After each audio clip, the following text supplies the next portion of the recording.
Our third lecture on groundwaters. We're going to live in the world of caves, something that many of us like to explore or think about, have nightmares about.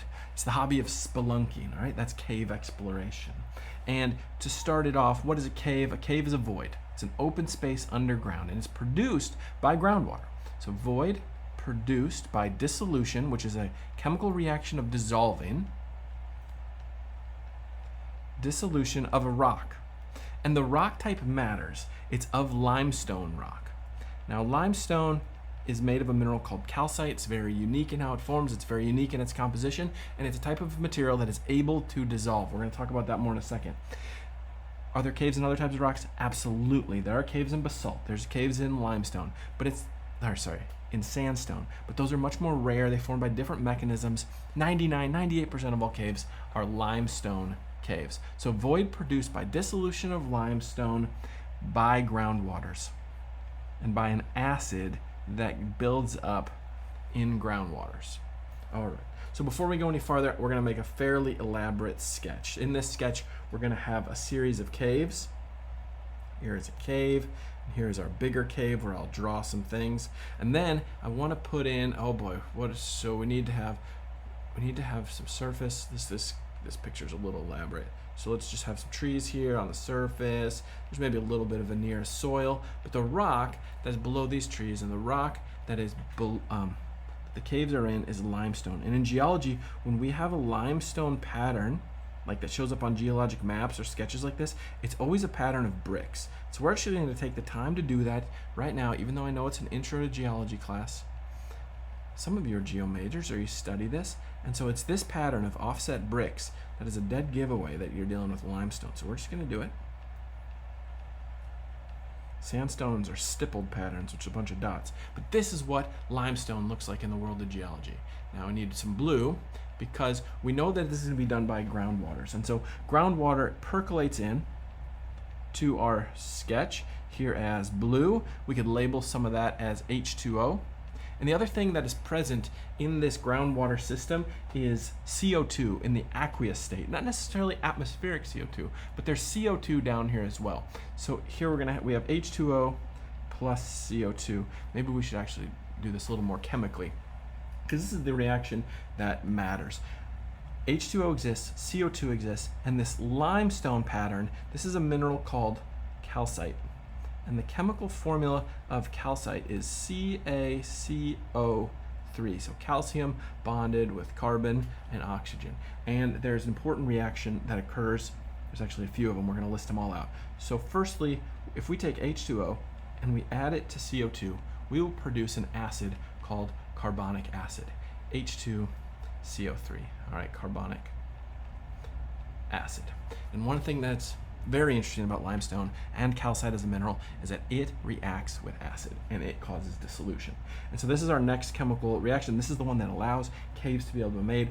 If we have H2CO3 and we put it in the presence of calcite, CaCO3, we dissolve.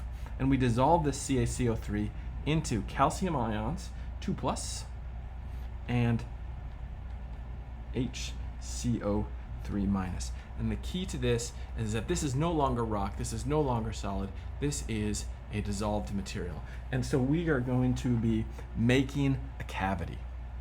So what we could do is we could say something like H2CO3 is dissolving. This is getting sloppy. Maybe you don't do it like this, but we should imagine that little cavities are starting to get made anywhere H2CO3 is interacting with this mineral calcite.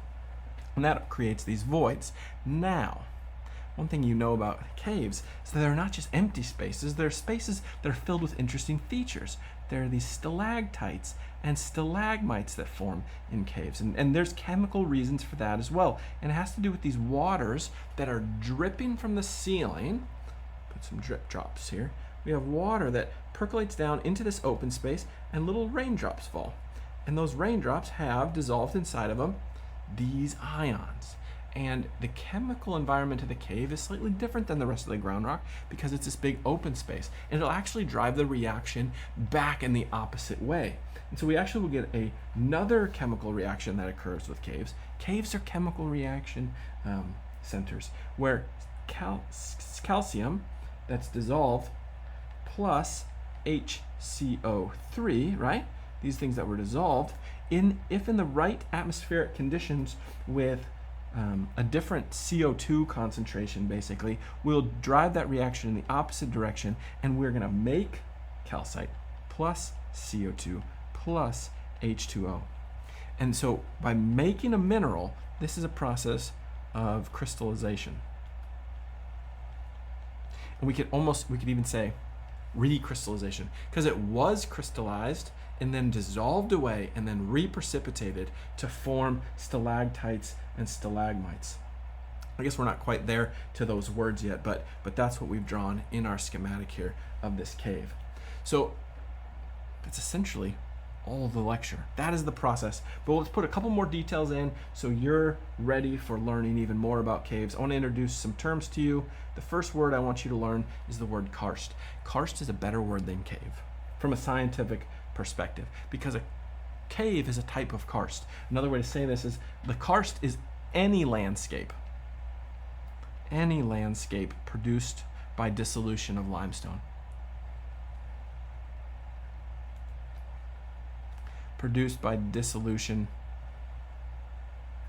of limestone. A cave is a type of karst. So we could say something like karst includes caves, where a cave is nothing more than an opening or a tunnel, where a karst can mean so many other things like sinkholes, cenotes, even just a landscape. For example, let me insert this picture just to prove something to you. Here's a picture of a karst landscape. It's produced by limestone dissolving. A lot of places in Texas actually do look like this, where the limestone is here, right, the gray rock, and you can see how etched it is, and there's all these little recesses. All those are places where the limestone is dissolving, and all these gullies and ravines and little pits all over the surface are essentially caves, but they're just caves not underground. So this is an example of a karst landscape. Any place where limestone is existing at the Earth's surface is probably a karst landscape. All right, another word for you is speleothem. And a speleothem is a better scientific term for any kind of cave calcite growth. So when calcite crystallizes, we'll say this: calcite crystallization in a cave.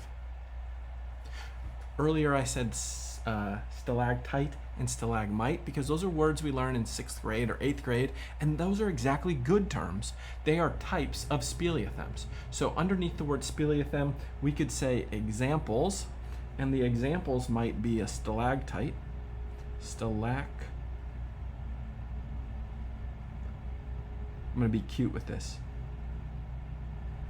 Stalactite. And the reason why I did the T really big is because stalactites hang down from the roof of the ceiling. So you might say that they're hanging tight to the ceiling, or you might put this T pointing downwards, saying that that's how a stalactite grows.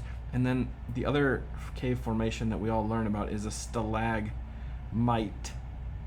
And these grow up from below. And in fact, if I were being cute, what I should have done, let's actually go ahead and do it. If I, don't allow, cancel. Maybe get rid of that M, good. And we're gonna make that M huge to grow it as these spiky things coming up from the floor of the cave. So that's what a stalagmite is. Now, one of the really interesting things about all stalactites, stalagmites, and speleothems of other shapes and sizes, because there are other shapes and sizes. If we had a cave floor, we have some stalagmites, we get these pods and pools, we get little things that look like cauliflower and broccoli, different features besides the most famous two.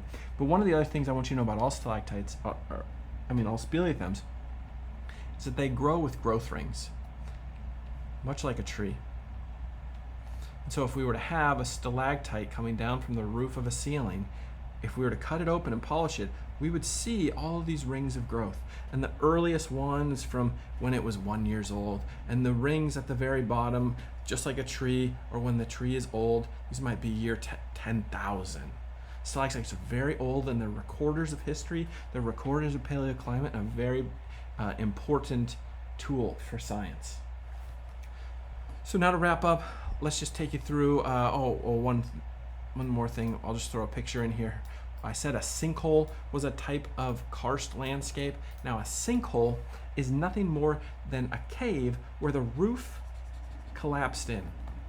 So underneath karst, we've got these different features. We got caves. Maybe here in your notes, you just say a sinkhole, which we're kind of afraid of sometimes because they can suddenly happen and a house can fall into it. Because if your house is built on an area above a cave and you don't know it, and the roof of that cave, right here's the site of future sinkhole. You don't know if that roof right here is strong or not. If it's not strong, then it could shatter and you could have a sinkhole form. It's just a type of cave. It's a vertical type of cave. All right, and then to wrap up here, let's just go through cave formation, the steps of cave formation. Because I want you to think about that there's caves that are alive. We don't usually explore those. They're underwater. And then there's caves that are dead. They're not forming any longer. Those are the ones we get to explore. So the key here for caves is they form at the water table. So caves form shallow. They're not forming 1,000 meters underground for the most part. For the most part, caves are forming in the shallow environment at the depth of the water table. For some reason, at the depth of the water table, the water is the most hungry, you could say, and it has its most potential for dissolution. So if here we are at the surface, here's our trees, here's our water table. There's a triangular symbol. That's a symbol for water table. The most likely, I guess, water table, we have some lines above it too. It's at that water table junction that we're most likely to start dissolving and creating caves in the subsurface. But those aren't explorable because they're still filled with water. And so the ones that we actually get to go exploring into is after the water table drops. If the water table drops, then the cave formation depth gets lower. So here's our same situation we just had. Here's our caves. Now here's our initial caves, but the water table has now dropped down to here. And so there are new caves being made down here. And these caves are dry, or at least dry-ish. And so we can go down, explore them, learn about cave things and cave creatures, and collect speleothems for science, but never collect speleothem for any other reason. They're too precious as treasures. All right, so water table drops and new caves form. The higher caves are dead. I'm not sure dead's exactly the right word, but they're no longer dissolving or growing bigger. So that's why I'm going to call them dead parentheses. Speleothems are forming in them, though. As water drips through and percolates through, speleothems form in them. And that is our lecture on caves.